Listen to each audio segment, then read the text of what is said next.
I'm James O'Brien, and this is the double knees to chest stretch exercise. This is a great exercise which will help get rid of some low back pain if you're having a little bit of low back pain.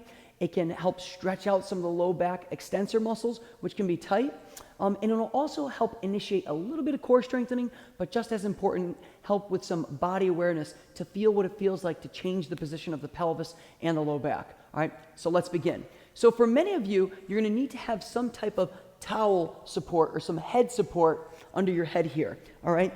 And that will enable you to tuck your chin downward, all right? So most of my patients need some support under their head. The amount of support you need really depends on how curved you are in your upper back, all right?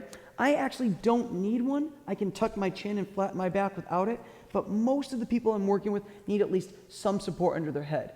If you're heavily forward bent in your upper back, give yourself more than less. And when in doubt, use a little bit more head support than less. Okay, so once I'm in position here, I just tuck my chin down into my Adam's apple. That helps straighten out my neck and my upper back. Then what I'm going to do is I'm going to pull one leg up at a time. That's important. You never want to fire up both legs quickly like that, because in doing so, that can put some strain in your lower back, especially if you're experiencing some low back pain. So bring one leg up at a time, grab them, and then pull the knees to the chest.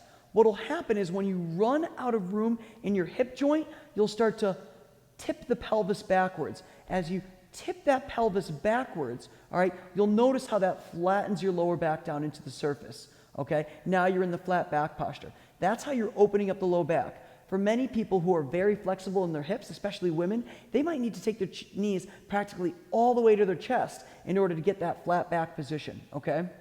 All right, here I'm tipping that backwards.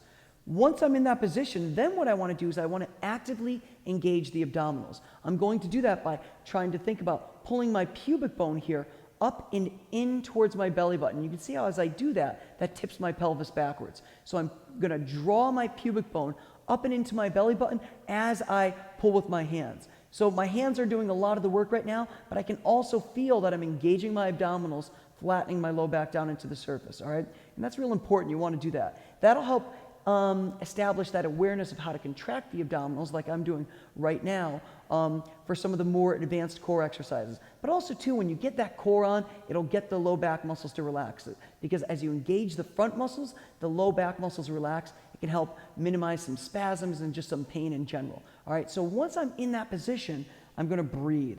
I'll hold this position for 30 seconds as I breathe in the nose and then out the mouth, trying to keep that core activated. All right, then I'm going to bring one leg down at a time, because again, I don't want to just drop both legs at once, because again, that can put some stress through the lower back.